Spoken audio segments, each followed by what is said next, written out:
Attention all listeners. This is an emergency broadcast regarding the eruption of the Yellowstone volcano. A significant volcanic eruption has occurred and ash and other volcanic material have been expelled into the atmosphere. Please evacuate immediately and follow the instructions of local authorities. The western region of the US is home to a sleeping behemoth. It periodically stirs but hasn't awoken from its sleep in a lot of years, but when it does awaken, it may howl and heave with a power that has never been seen before. It has been 640,000 years since the beast last awoke roaring. 1,000 cubic kilometers of ash and lava were expelled during the supervolcanic eruption, which is 8,000 times more than Mount St. Helens emitted in 1980. The Yellowstone eruption area fell in on itself, leaving a 1,500 square mile buried huge crater, or caldera.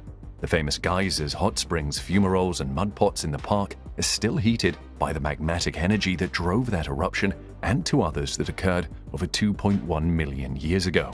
Now, officials at the Yellowstone National Park have discovered that a sizable piece of magma has begun to pulse. People are currently wondering whether or not this ticking time bomb will burst. Could it erupt within our lifetimes if it does? And why is a Chicago-sized portion of Yellowstone pulsing?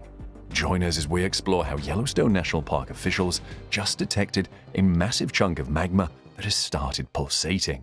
Titanic forces drive some 10,000 geothermal features deep beneath Yellowstone National Park, the animal and woodland preserve situated on a vast stretch that runs through the states of Wyoming, Idaho, and Montana. The Earth's surface has been rising and falling as a result of those forces of heat and pressure, much like the irregular breathing of a large sleeping animal. The volcano itself is actually located in northwestern Wyoming, which is where the bulk of Yellowstone is situated. An area of molten and semi-molten rock known as magma is a hot region beneath the Yellowstone supervolcano. The ground swells as magma flows into a magma chamber or reservoir that is located 6 to 10 kilometers, 4 to 6 miles under the park, and the ground collapses as the magma starts to harden and cool. Volcanologists who have been monitoring this activity since 1923 estimate that between 2004 and 2009, the ground rose by around 25 centimeters, 9.8 inches, but in 2010, the ground started to sink. Many scientists are speculating about the possibility of an impending Yellowstone eruption due to the period of gradual, continuous growth. Concerns have been raised regarding the potential intensity of the eruption if it occurs. The Precambrian period encompasses the majority of Earth's history from the planet's genesis 4.6 billion years ago to around 541 million years ago. Northern Yellowstone and the adjacent Teton, Beartooth, Wind River, and Gros Ventre mountain ranges are home to rocks that are this old. The western United States once had oceans, sand dunes, tidal flats, and huge plains throughout the Precambrian and the following Paleozoic and Mesozoic eras, 541 to 66 million years ago. The Rocky Mountains were created by mountain-building processes towards the end of the Mesozoic and the beginning of the Cenozoic. The Yellowstone region was formed by massive mountain-building, volcanism, faulting, and glaciation during the Cenozoic era, about the last 66 million years of Earth's history. On the north and east edges of the park, the Absaroka Range was created around 50 million years ago as a result of several volcanic eruptions. The current Yellowstone volcano is unrelated to this period of volcanism. The enormous swathes of today's West started to separate along an east-west axis about 30 million years ago. Around 17 million years ago, this continual stretching process accelerated and produced the contemporary basin and range topography, long north-south valleys and north-south mountain ranges, which is typical of much of the West, including the Yellowstone region. An active phase of volcanism began close to the borders of modern-day Nevada, Oregon, and Idaho around 16.5 million years ago. Volcanic eruptions that followed may be seen moving from southern Idaho to Yellowstone. The North American plate slid over a shallow body of magma in a southwesterly direction, forming a 500-mile path of more than 100 calderas. The Yellowstone region was transported nearer to the shallow magma body by the shifting of the North American plate about 2.1 million years ago. Volcanism like this is still what drives Yellowstone today. In the broader Yellowstone region, magma, molten rock from below the Earth's crust, is present near the surface. The mantle's thermal convection is the cause of this small mass of magma. Rocks in the crust are melted by magma plumes as they rise through the mantle, forming reservoirs of partially molten, partially solid rock. Mantle plumes cause hotspot volcanism by transferring heat from the mantle's depths to the crust. As tectonic plates move over hot regions, a trail of volcanic activity is left in their wake. The volcanic hot point that currently lies beneath the broader Yellowstone area left a swathe of volcanic deposits across Idaho's Snake River Plain when the North American plate migrated west during the past 16.5 million years. Rocks in the crust have melted due to the heat from the mantle plume, forming two magma chambers of partially molten, partially solid rock close to Yellowstone's surface. A portion of the crust above the shallowest magma chamber expanded and rose as a result of this heat. Increased earthquake activity was seen along freshly created faults as a result of stress on the crustal layer above. These faults eventually reached the magma chamber where magma began to seep through the fissures. Magma escaping the chamber relieved pressure, which also allowed volcanic gases to escape and explode violently in a large volcanic eruption. Large amounts of volcanic ash and gas were released into the atmosphere by the eruption, which also caused pyroclastic flows, rapid, extremely hot debris flows over the surrounding terrain. The land above the subsurface magma chamber sank as it emptied, forming the first of Yellowstone's three calderas. One of the greatest volcanic eruptions known to man, it covered 5,790 square miles of land, reaching as far as Missouri 2.1 million years ago. According to estimates, the entire amount of volcanic debris spewed was 8,000 times greater than that of the 1980 eruption of Mount St. Helens in Washington, which killed 56 people and thousands of animals and charred hundreds of square kilometers of land in Washington and Oregon. Around 1.3 million years ago, a second sizable, albeit smaller, volcanic eruption took place within the first caldera's western margin. The current Yellowstone caldera, which is 30 by 45 miles in size, was produced by the third and most recent major volcanic eruption 640,000 years ago. Since then, there have been 80 minor eruptions, and one of these produced what is now the west thumb of Yellowstone Lake about 174,000 years ago. The caldera floor and surrounding terrain were partially filled by enormous lava flows of viscous, rhyolitic lava during and after these explosive eruptions, as well as by less substantial basalt lava flow. The Pitchstone rhyolite flow, located in the southwest of Yellowstone National Park, is the youngest of these lava flows at 70,000 years old. The majority of the continental United States was blanketed in large volumes of volcanic ash, gas, magma, and other volcanic debris from each of the prior eruptions. There have been some materials discovered as far away as Louisiana. Following each of these eruptions, the Yellowstone supervolcano fell in on itself, engulfing the surrounding terrain, including all of the trees, mountains, and other features. Calderas are the depressions created by this occurrence. In actuality, the Yellowstone caldera and Yellowstone supervolcano share the same name. In Yellowstone, a caldera-forming eruption would pose a huge natural hazard. Within the Yellowstone caldera, pressure from the shallow magma body has created two resurgent domes since the last of three eruptions that established the caldera. Sour Creek Dome and Mallard Lake Dome may both have magma as close to 3 to 8 miles and 8 to 12 miles respectively beneath them. Both domes experience uplift and subsidence as the amount of magma or hydrothermal fluids changes beneath them. The entire caldera floor also rises or falls, though not to the same extent as the two domes. The caldera floor has been tilted toward the south over the last century as a result of net inflation. As a result, Yellowstone Lake's southern sides have sunk, causing trees to now stand in water, and Fishing Bridge at the lake's northern end has risen into a sandy beach. The 50 kilometers, 30 miles wide, and 70 kilometers, 45 miles long Yellowstone caldera itself contains some remnants of the most recent eruption. In a region known as the Lava Creek Tuff, one can still observe the thick volcanic debris that was left over after the eruption. The remnant of the enormous volcanic eruption, which occurred 640,000 years ago, is a bubbling caldera in northwest Wyoming in the heart of Yellowstone National Park. The 3,472 square mile park surrounding the caldera is home to a geological paradise of bubbling pools and springing geysers, all of which are fueled by magma and extremely hot fluids that are churning in the rock below the surface. More than 500 hydrothermal features can be seen in one of these locations, the Norris Geyser Basin to the northwest of the caldera. These unpredictable geysers and pools frequently alter from day to day, but a much more significant metamorphosis has also been going on. For more than 20 years, a region concentrated around the basin has been erupting and contracting by several inches in irregular bursts. It is challenging to determine the precise origins of any given movement in a volcanically active area like Yellowstone. However, a recent scientific study might shed light on why this area of land has been inhaling and exhaling.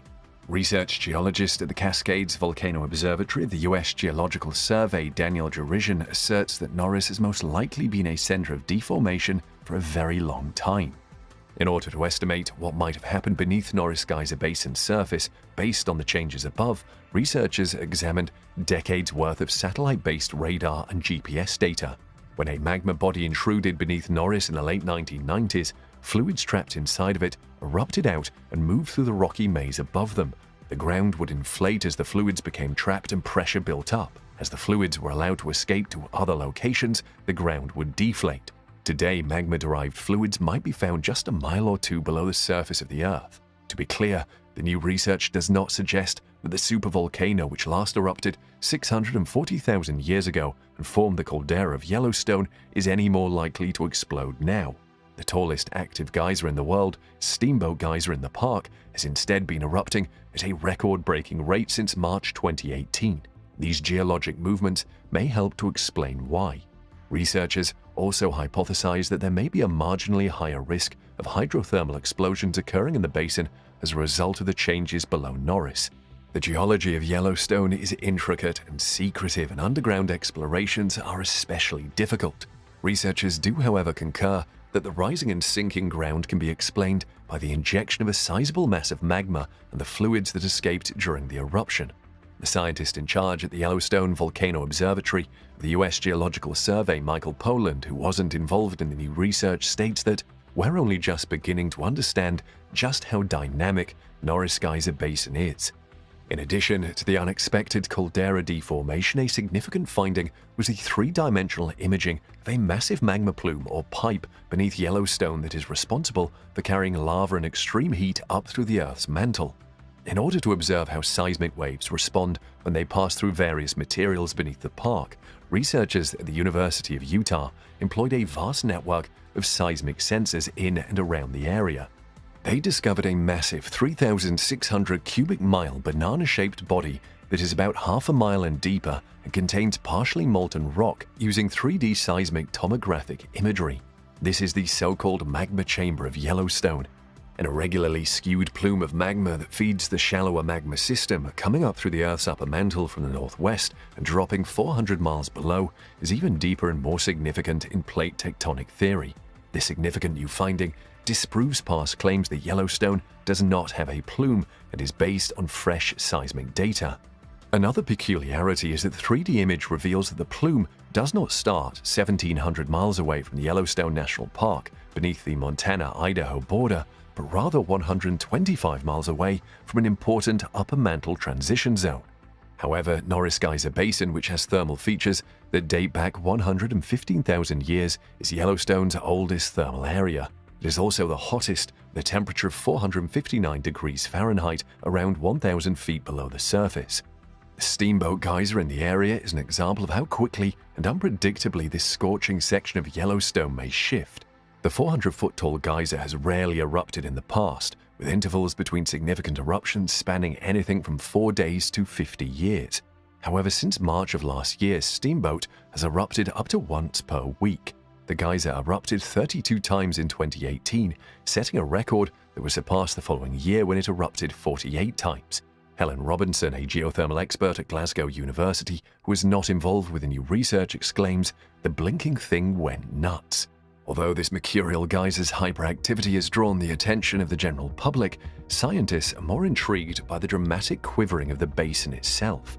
The Norris Geyser Basin is a dynamic place. An 18-mile-long region climbed 4.7 inches between 1996 and 2004, then fell back to 2.8 inches between 2005 and 2013. Then, in late 2013 and early 2014, the area abruptly began to rise once more at a rate of 5.9 inches per year, the highest rate of uplift ever recorded within Yellowstone National Park. A magnitude 4.9 earthquake that shook Norris Geyser Basin in March 2014 abruptly stopped the upward movement that had appeared to be unstoppable. Up until the start of 2019, the ground gradually alternated between sinking and rising. The basin has moved so much that it's now 5 inches higher than it was 20 years ago. But what, therefore, is the cause of all this chaos? Significant changes have been found in Yellowstone's extensive underground volcanic system as a result of increased scientific surveillance. The system is centered on a massive caldera that is known for its geologically rare yet huge volcanic eruptions. The Yellowstone Volcanic Observatory was established here in 2001 to improve scientists' capacity to monitor and react to changes in Yellowstone's activity.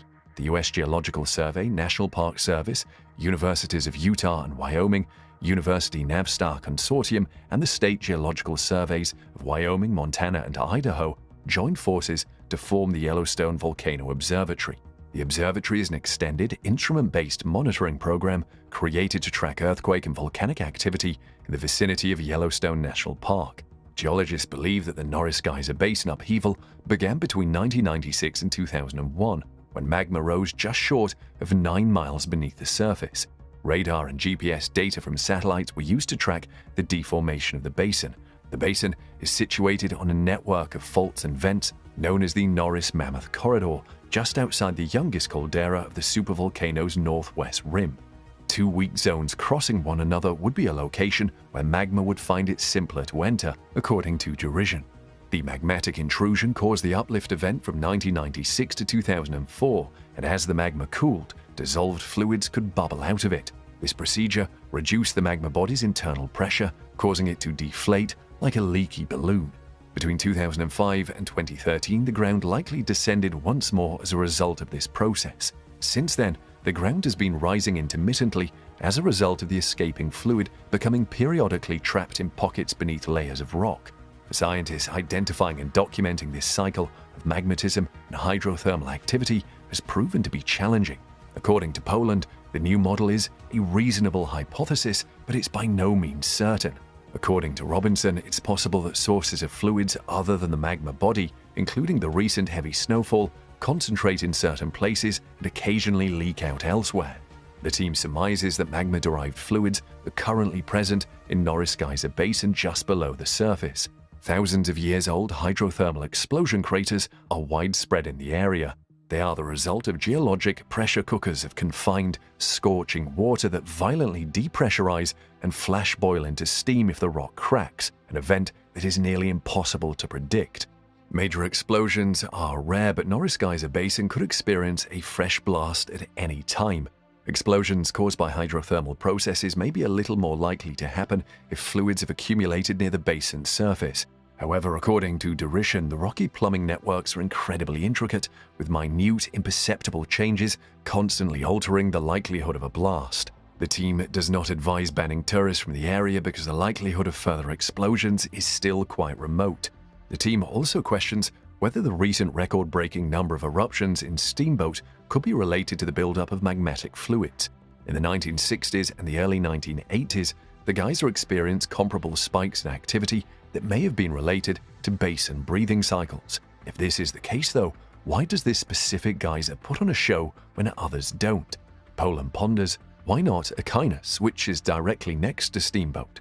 According to derision, the connection between the magma intrusion and Steamboat's hyperactivity is at best circumstantial, but the timing does line up. He and his colleagues intend to examine the fluids that bubble up through the surface in the future to determine if they bear the chemical signatures of a magmatic origin. Meanwhile, on the local night of August 31st this year, a 3.3 magnitude earthquake struck close to Lewis Lake in the southern region of Yellowstone National Park.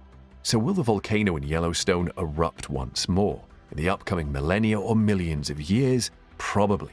What of the following several hundred years? How might a Yellowstone eruption appear then? Let's stress once more that there is extremely little chance of a Yellowstone eruption of any size. However, if we're speculating, a minor eruption in Yellowstone that results in lava flows and perhaps a normal volcanic explosion is the eruption scenario that is most likely to occur. As the magma rose to the surface, this would probably be caused by a cluster of earthquakes in a particular area of the park. Now, the warning indicators would be considerably more obvious in the improbable scenario of a much larger super-eruption. The entire park would certainly experience strong earthquake activity at first. Before an eruption, it might take those earthquakes weeks or months to fracture the rocks above the magma. What if we had a super-eruption which was 1,000 times more powerful than a typical volcanic eruption, spewed at least 240 miles of material, lasted weeks or months, and was characterized by prolonged activity? Within the park, the lava flows themselves would be restricted to a circumference of about 40 kilometers. In actuality, only about 1/3 of the material would enter the atmosphere. Volcanic ash, a mixture of shattered rock and glass, which would be thrown kilometers into the air and dispersed throughout the nation, would cause the majority of the damage. The northern Rockies may theoretically be covered in 3 feet of ash by a super-eruption, which would obliterate major portions of Wyoming, Idaho, Colorado, Montana, and Utah. A few inches of ash would fall on the Midwest at the same time, and much less would fall on the coasts. The precise distribution would be based on the season and the weather. But any of those possibilities would be awful news. That much volcanic ash has the potential to destroy buildings as well as harm people, plants, and animals. Even a few inches of ash, which is what much of the nation is capable of receiving, can ruin farms, clog roads, lead to life-threatening respiratory issues, obstruct sewer systems, and even short out transformers. And most of North America would have to stop using airplanes. A large-scale volcanic eruption would also have a significant impact on the world's climate. Sulfur aerosols released by volcanoes can reflect sunlight back into the atmosphere, lowering temperatures. The impact is just momentary because these particles have a short atmospheric lifetime, yet they can still be very noticeable. When Pinatubo erupted in 1991, it temporarily lowered Earth's temperature by around 1 degree Celsius, 1.8 Fahrenheit. And a few regions may have experienced famines as a result of the Tambora eruption in 1815, which caused enough cooling to harm crops all over the world. And compared to what a supervolcano is in principle capable of, those eruptions were really little. There are currently no indicators of an impending eruption, though. Although there are still earthquakes in Yellowstone Park and the ground is still rising and falling, this is nothing unusual. The likelihood that Yellowstone won't see an eruption for centuries to come is very high. The odds of Yellowstone exploding in any given year are 0.00014%, according to the USGS, which is lower than the likelihood of being struck by a civilization-destroying asteroid. Even so, it's not a reliable estimate because there's no guarantee that Yellowstone explodes on a predictable cycle or that another eruption is imminent. There may never be another significant eruption in Yellowstone. Super eruptions will occur on Earth in the future, but will Yellowstone experience any of them? That is not a given. Yellowstone has been around for a very long time. Perhaps not even a 4th eruption will occur. Indeed, volcanoes eventually fade out. The heat rising from below and the relative cold from the surface are 2 opposing forces acting on the magma chamber beneath Yellowstone. The chamber might theoretically freeze and finally transform into a solid granite body if the heat from below is reduced. Additionally, it's important to keep in mind that the volcanic hotspot beneath Yellowstone is progressively moving to the northeast, or more precisely, that the North American tectonic plate is moving southwest over the hotspot. If enough time passes, the hotspot will leave Yellowstone's foundation, and the supervolcano there will presumably cease to exist. In fact, a second supervolcano could form much farther to the northeast, but that wouldn't happen until the hotspot warmed up and melted the crust, and it can take 1 million years or longer for that to happen. It's difficult for us to comprehend something like 1 million years. The human species is a recent one. However, these systems take a very long time to operate, and Earth has been around for a very long period. Geologists have discovered evidence of at least 47 super-eruptions throughout Earth's history. Therefore, Yellowstone is not the only supervolcano in the world. The most recent took place about 26,000 years ago at Lake Taupo in New Zealand. More significantly, tectonic plate movement led to the enormous Toba eruption that occurred 74,000 years ago. According to others, that precipitated a 6 to 10 year global cold and may have all but wiped off the pre-human race. Although it's not an unbreakable rule, the Earth has typically experienced one super eruption every 100,000 years. Since there is basically nothing we can do to stop Yellowstone from erupting, what can you do to protect yourself or increase your chances of survival? Much of that depends on how close is where you live to Yellowstone. Also, the immediate dangers happen during the explosion itself in the first few days. If you are close enough, you will face two major challenges: your roof caving in under the weight of the ash and killing you, or if you survive the destruction of your home, being without shelter and exposed and breathing in volcanic ash will do you in. The first thing is to ensure your roof does not collapse on you, although just how to do that is a big problem. Then you must ensure you do not breathe in the ash or let it get into your eyes. You may want to invest in industry-grade respiratory filters to filter out the harmful substances in the air that you will breathe when outdoors. You also need to wear military-grade eye protection goggles when you're outside, or simply stay indoors where your air is purified. Since the best plan is to stay indoors provided your abode does not collapse, you need to stock up on everything: food, water, fuel, electricity, drugs, and much more. You may be able to survive until you're rescued. However, the best survival plan is to evacuate the affected areas at the first warning. Meanwhile, even though a possible eruption is more intriguing and grabs the news headlines easily, there is another event that can make visitors to Yellowstone shake. Yes, literally shake, because many earthquakes happen in Yellowstone. In fact, in a typical year, Yellowstone National Park and its immediate environment witness between 1,000 and 3,000 earthquakes per year. So at least about 3 earthquakes shake Yellowstone every day on average, making the park one of the most seismically active areas in the US. Many of the earthquakes at Yellowstone come from regional faults caused by crustal stretching and mountain building. For example, major faults along the Teton, Madison, and Gallatin ranges pass through the park and likely existed long before the beginning of volcanism there. Any movement along these faults can cause significant earthquakes. The last major earthquake in Yellowstone's recent history occurred near Hebgen Lake, which is just west of the park. It was a 7.5 magnitude earthquake and caused damages equivalent to $70 million. And it didn't just cause property damage, as it killed 28 people. Most of the casualties resulted from a landslide triggered by the quake.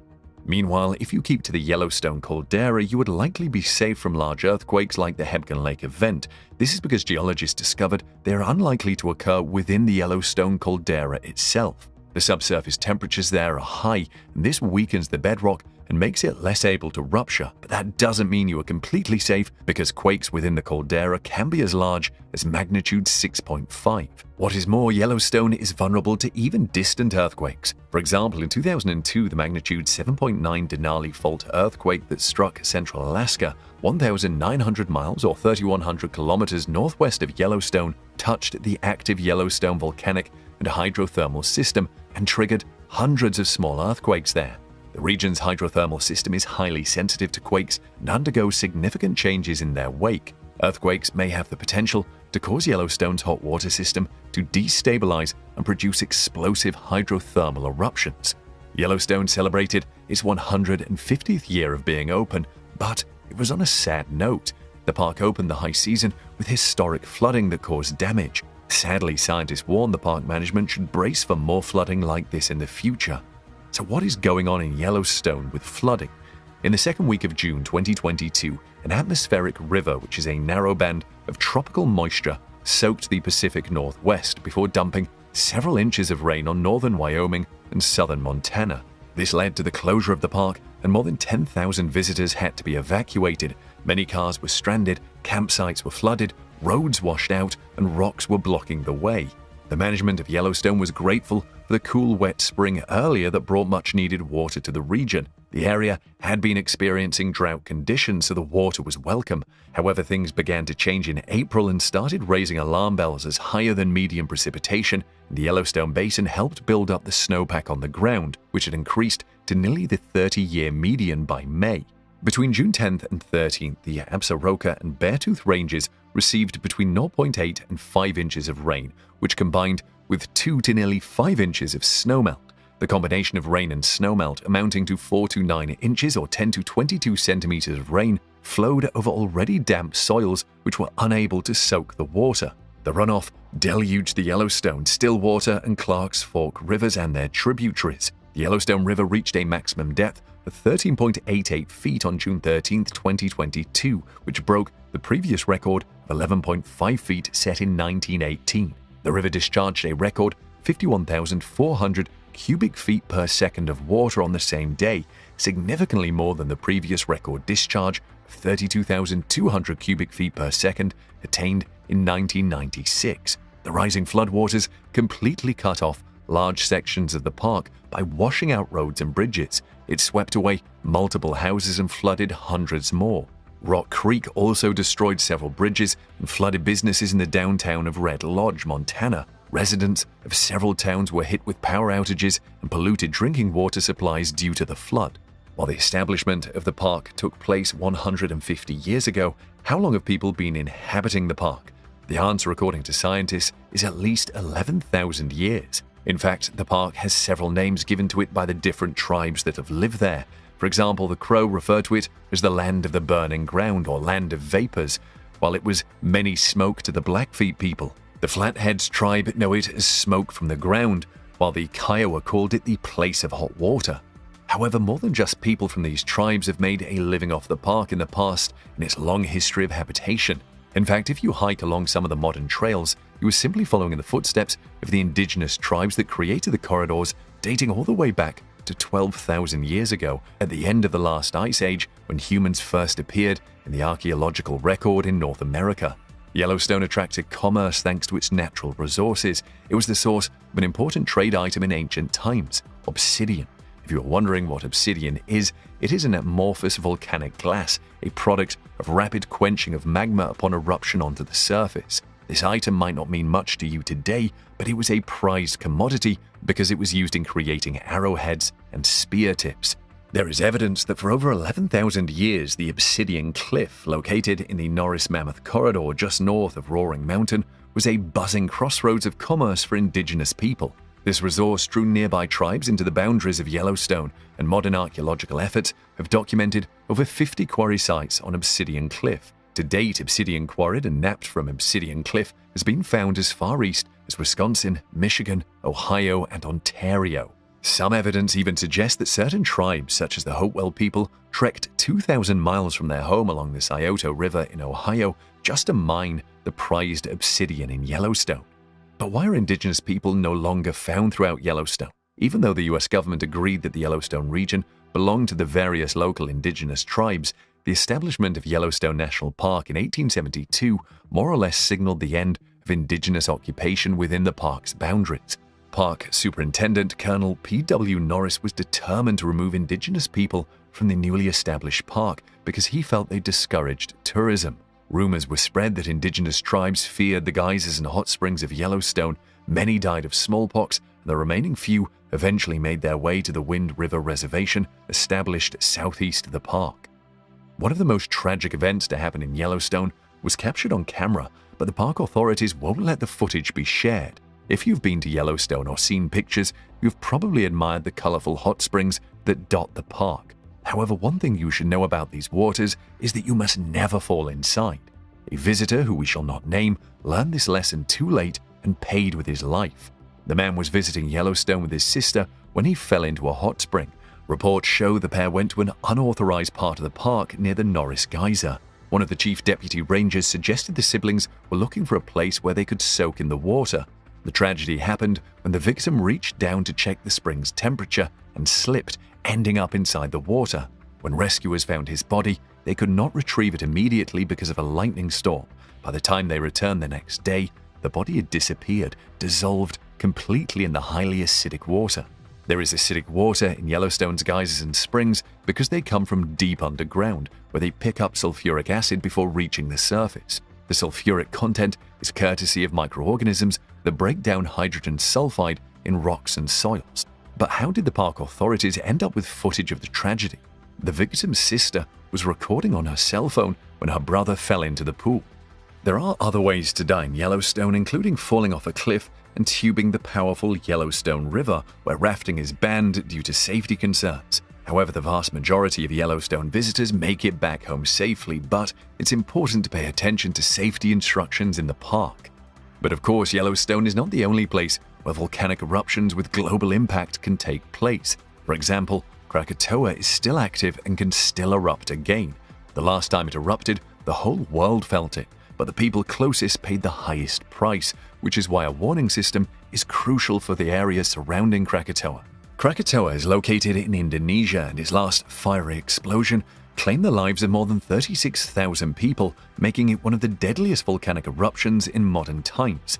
It all started with little warning signs like billowing smoke and small, seemingly insignificant earthquakes. These warnings were actually not ignored, but instead of fleeing, the people included the events in festival celebrations. In fact, the natives thought Krakatoa's natural fireworks were a mere lucky surprise, but that would prove to be a grave mistake. Shortly thereafter, the blast sent a cloud of debris 15 miles into the air. The eruption itself was so loud that it was heard some 2,800 miles away in Australia. It was also heard 3,000 miles away on the islands of Rodriguez, where it was described as the distant roar of heavy guns. It was loud enough to shatter the eardrums of people close by. The magma chamber ruptured and allowed seawater to come into contact with the burning hot lava. This created flashes of superheated steam that moved at over 60 miles per hour. The first set of victims stood no chance. The amount of ash and debris was so great that they cast darkness that didn't go away for 3 days. As the volcano collapsed into the sea, it generated a tsunami 37 meters high, tall enough to submerge a 6-story building. And as the wave raced along the shoreline of the Sunda Strait, it destroyed 300 towns and villages. The wave is said to have traveled around the globe 3.5 times at astonishing speed, causing tsunamis as far as South Africa and flinging huge chunks of coral reef onto the land as it went. Some of these sections of coral weighed as much as 600 tons. According to scientists, the Krakatoa eruption caused the oceans to cool for as much as a century. In fact, had the volcano not erupted, sea levels might be much higher than what we have today. 45 years later, Krakatoa was at it again. With sporadic eruptions underwater, some parts of the original volcano shot to the surface and formed an entirely new island, appropriately named Anak Krakatoa, or Child of Krakatoa. But Anak Krakatoa would lose part of its flanks in 2018 when Krakatoa erupted again. This small eruption caused another tsunami that killed 437 people, injured 32,000, and displaced more than 16,000 people. However, there is a type of volcano not included in the numbers above. It's an underwater volcano. You may not know about these underwater volcanoes because they usually happen far away, but that does not make them any less dangerous. In fact, most volcanic activities happen beneath the ocean. 2/3 of all volcanic activity occurs in the deep sea. So how does an underwater volcano form?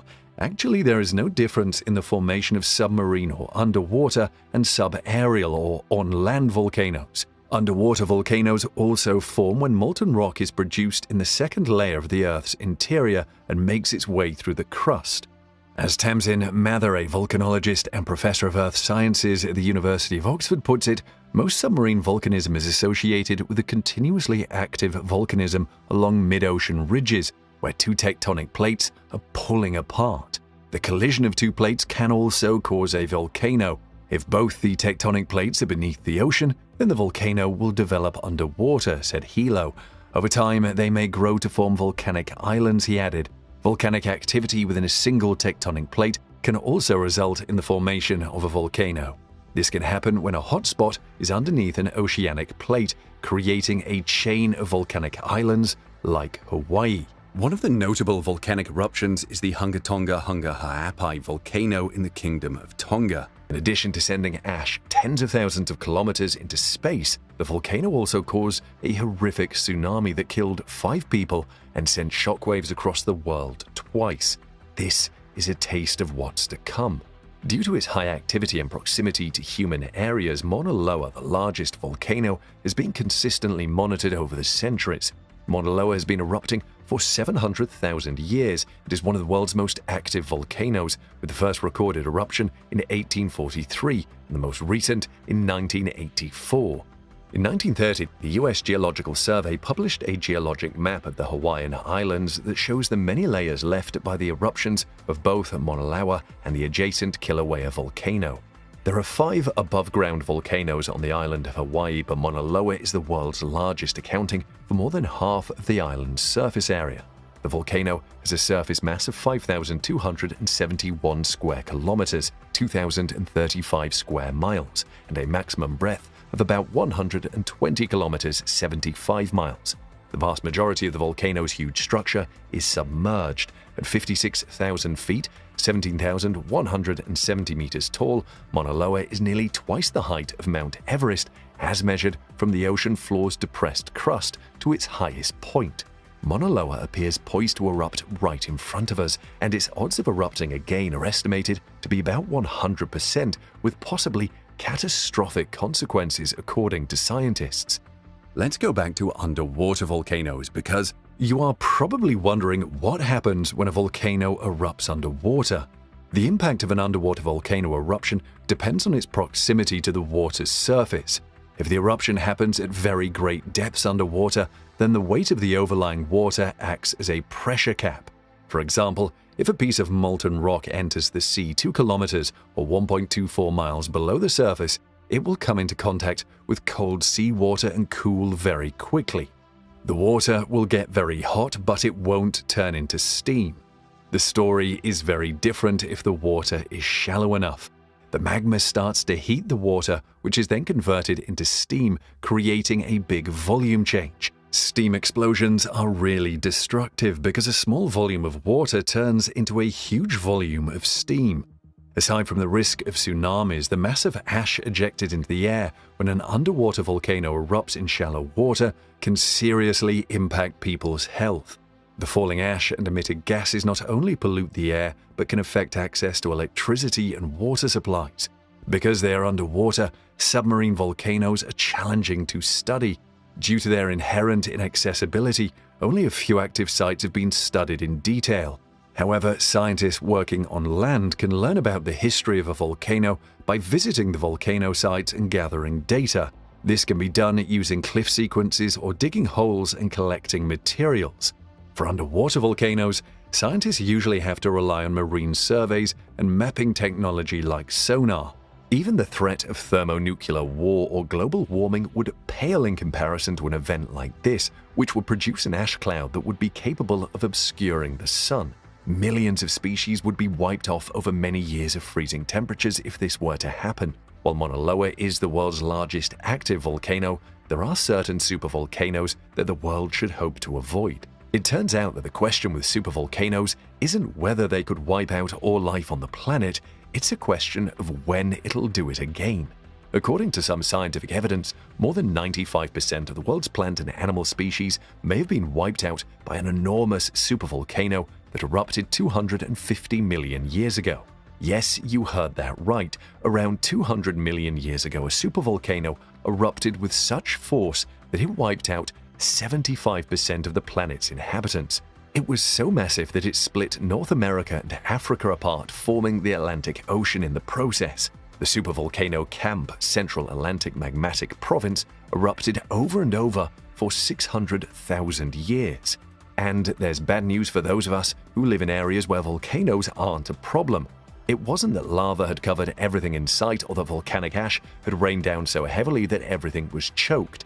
Instead, it was the aftermath of the event's pollution. CO2 and carbon levels, for example, soared. The environment had been harmed. Only a few things managed to recover. It's worth noting that after the disaster, dinosaurs were able to evolve and take over before their own tragic end, demonstrating that no one wins for long. However, some rogue scientists believe that dinosaurs were wiped out 65 million years ago by a volcano, not an asteroid. There have been remarkable underwater volcanic eruptions, and we will dwell on their powerful impact next. Let's look at the most powerful underwater volcano ever recorded. In 2018, the largest active underwater eruption ever recorded birthed a giant skyscraper-sized underwater volcano. The insane thing about the eruption is that scientists are still making discoveries about it. What have they discovered? Scientists discovered the 2,690-foot or 820 meters tall volcano in the western Indian Ocean off Madagascar following a puzzling spate of earthquakes that struck near what is usually a seismically quiet area. After gathering geological data, including information from a 2019 underwater survey of the region, the team realized that there was a new submarine volcano about 1.5 times the height of New York's One World Trade Center. What's more, this new volcano draws from the deepest volcanic magma reservoir known to scientists. According to lead researcher Natalie Fouet, a marine geoscientist at the Paris Institute of Earth Physics (IPGP) at the University of Paris, the source of the magma, that is, the reservoir, is very deep, about 34 miles or 55 kilometers underground. It was the first time in volcanology that they could see such a deep reservoir at the base of the lithosphere, the outer shell of Earth that includes the upper mantle and crust. Between May 2018 and May 2021, more than 11,000 detectable earthquakes shook Mayotte, a small island and French territory between Madagascar and Mozambique. The most powerful earthquake was a magnitude 5.9, but there were also strange seismic hums or very low-frequency earthquakes that originated deep underground. They couldn't be felt at the surface, but they were picked up by seismometers around the world. These very low-frequency earthquakes are associated with volcanic activity. This sudden seismic activity was surprising, given that only 2 earthquakes have been detected near Mayotte since 1972, and until now, the most recent volcanic was left at least 4,000 years ago. In July 2018, scientists were stunned when they discovered that Mayotte was moving eastward at about 7.8 inches or 20 centimeters a year, as detected through GPS data. At that point in time, the island had only 3 or 4 GPS stations, so scientists installed global navigation satellite systems and ocean bottom seismometers around the island to learn more about the geological changes occurring there. The findings were extraordinary. The combined land and ocean bottom seismometers picked up 17,000 events between February and May 2019. In any serious discussion of underwater volcanoes, you will hear about Tamu Massif. This water is the size of New Mexico or the British Isles. Tamu Massif is located under the Pacific Ocean, about 1,000 miles or 1,600 kilometers east of Japan. Tamu Massif is the biggest volcano on the planet and also competes for the biggest in the entire solar system. It is in the same league as Olympus Mons on Mars, which had been considered to be the largest volcano in the solar system. There used to be misconceptions about Tamu Massif, as scientists thought it was a composite of smaller structures, but now they have confirmed that the mighty volcano was just a giant volcano.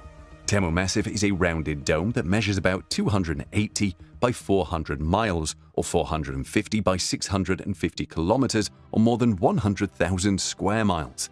Its top lies about 6,500 feet, which is about 2,000 meters below the ocean surface. The base goes down to a depth of about 4 miles or 6.4 kilometers. Tamu Massif makes the largest active volcano on Earth, Mauna Loa in Hawaii, which measures about 2,000 square miles or 5,200 square kilometers, look like a child's toy.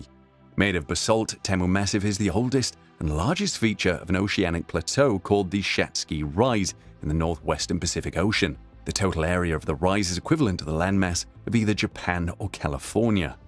The name Tamu Massif combines the institution the scientists came from and a French word. Tamu means Texas A&M University, while massif is French for massive and is a scientific term for a large mountain. So the scientists believe that Tamu Massif was created by a single volcano and probably over a short period of time. That actually took a few million years, but on the universe timescale where some events take billions of years, it's quite short.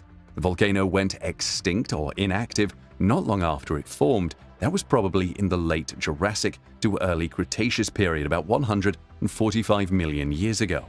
How did Tamu Massif form? It seems the spot on the seafloor had the right mix of elements, including a boundary of 3 tectonic plates, a thin crust, and a source of hot magma below that was able to bubble up to the surface. The molten rock poured out and then built up a wide, gradual rise as it cooled. However, just how the magma made it to the surface has not been established. Perhaps a blob of the rock got superheated and then rose to the surface due to buoyancy, or cracks in the overlying crust could have opened, allowing molten rock to spill out. And as massive and powerful as volcanic eruptions are, sometimes they go unnoticed, and scientists have to find clues after the fact to piece together what happened. This was the case that made scientists study a floating raft of pumice up to 5 meters thick that covered 400 square kilometers of ocean. Giant hunks of pumice the size of SUVs strewn across kilometers of the sea floor, a thick layer of sticky ash, and 14 lava flows. These are the clues that scientists hope will lead them to solve the mystery of the largest deep ocean volcanic eruption on record. We'll go back to 2012 when the Havre seamount exploded with a volcanic eruption that was 1.5 times the size of the Mount Helens eruption in the United States. No one noticed anything about these outbursts from the Earth's crust until a few days later. That was when an airline passenger looked out the window as she flew over the Pacific Ocean. At 800 kilometers north of Auckland, she spotted an enormous floating raft of pumice and quickly took a photo, which she sent to a geologist. Unknown to this passenger, she had set in motion an international effort to solve the mystery of an underwater volcano.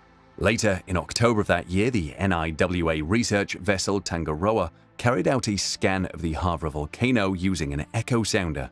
Creating a map from the data, scientists discovered that the map was quite different from how the seamount had looked when it was discovered in 2002. This actually confirmed other evidence suggesting that Havre was indeed the volcano that had erupted. 3 years later, a group of scientists headed to Havre intending to create a more detailed map of the volcano, taking photos and collecting rock samples. Of course, the evidence of the submarine eruptions that these scientists were looking for is hidden beneath hundreds of meters of seawater. This made it very difficult to study, but an invention came to the rescue: underwater robots.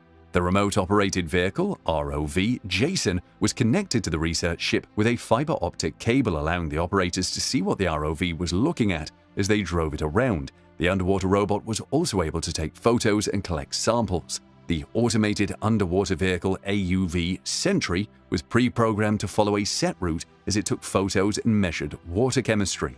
By the end of the expedition, the team had generated a much more detailed digital map of the volcano. This map revealed numerous lava flows, a widespread ash layer, and millions of enormous pumice blocks, up to 9 meters across, scattered over the ocean floor. The robot also collected a number of large pieces of pumice. One of the things scientists tried to discover was the nature of the eruption. Volcanoes could be explosive or effusive. Explosive means, well, the volcano explodes, while effusive means that lava flows steadily form a vent. This is where the scientists found themselves at a crossroads because the ash supports an explosive eruption while the pumice and lava point to an effusive eruption. Speaking of volcanic eruptions, Huaynaputina is the site of the largest volcanic eruption ever recorded in South America. The explosion was so powerful that it sent mud flows down to the Pacific Ocean 75 miles or 120 kilometers away. Scientists even believe this eruption, which happened in 1600, affected the global climate because the summers following the eruption were some of the coldest in 500 years. Ash from the explosion deluged a 20 square mile, 50 square kilometer area to the mountains west, and you can still see the ash today. Although Huaynaputina in Peru is a lofty 16,000 feet, 4,850 meters, it's somewhat sneaky as volcanoes go. It stands along the edge of a deep canyon, and its peak doesn't have the dramatic silhouette often associated with volcanoes. The Huaynaputina volcano damaged 2 close cities of Arequipa and Moquegua, and it took a century for them to recover. The volcanic eruption of Krakatoa was more recent but no less deadly.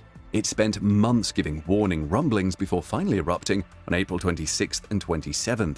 The explosive eruption of this stratovolcano, situated along a volcanic island arc at the subduction zone of the Indo-Australian plate, shot out huge amounts of rock, ash, and pumice. The terrifying sound was heard thousands of miles away.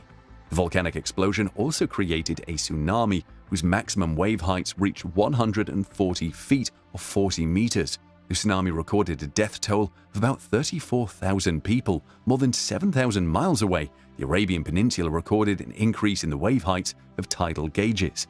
The island that housed Krakatoa was completely destroyed in the eruption. However, new eruptions beginning in December 1927 built the Anak Krakatau, meaning child of Krakatau, cone in the center of the caldera produced by the 1883 eruption. Anak Krakatau randomly comes to life and builds a new island in the shadow of its parent.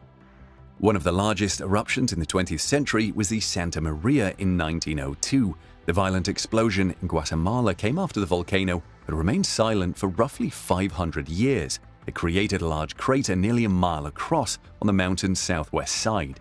The symmetrical tree-covered volcano is part of a chain of stratovolcanoes that rises along Guatemala's Pacific coastal plain. It has experienced continuous activity since its last blast, a VEI-3, which occurred in 1922. In 1929, Santa Maria spewed forth a pyroclastic flow which claimed hundreds of lives and may have taken the lives of as many as 5,000 people. Another volcanic eruption that changed the world is the Thera eruption in Greece. Scientists believe that had Thera not erupted 3,500 years ago, the map of the world would have looked different. It is believed to be the single most powerful explosive event ever witnessed. There blew a large hole in the island of Santorini and sent the whole of the ancient Mediterranean on a different course. The eruption also had political effects. It completely destroyed the Minoan culture, which was the most dominant in the region at the time. While historians and archaeologists can't agree on the year Thera exploded, there have been suggestions ranging from 1645 BC to 1500 BC. But what is not in doubt is the evidence from ash deposits found in the ocean floor that Thera erupted with a force that humans have never witnessed. The picture would have been easier to piece together because no first-person account of the event exists, but researchers have been able to bench it against the Krakatoa volcanic eruption. Thera killed more than 40,000 people in just a few hours and generated colossal tsunamis 40 feet tall. It also sent volcanic ash across Asia, causing a drop in global temperatures. It even created strangely colored sunsets for 3 years. People heard the terrifying blast 3,000 miles away. Scientists say Thera's eruption was 4 or 5 times more powerful than Krakatoa. It exploded with the energy of several hundred atomic bombs in a fraction of a second. Meanwhile, scientists have not found human remains and valuables belonging to the Minoan residents of Santorini. This suggests they were able to predict the eruption and evacuate the island on time. Based on the nearby island of Crete, the powerful Minoan civilization declined suddenly soon after Thera's explosion. Tsunamis spawned by the eruption would have swamped its naval fleet and coastal villages first off, according to historians. The drop in temperatures caused by the massive amounts of sulfur dioxide spouted into the atmosphere must have also led to years of cold, wet summers in the region, ruining agricultural harvests. The lethal combination destroyed every notable Minoan stronghold in less than 50 years. This led to a free-for-all in the political vacuum created, leading to the warring city-state system of ancient Greece that would dominate the Mediterranean. The Aegean would turn out to be a fundamental building block for the history of Europe, and the Minoan decline changed its early foundation completely.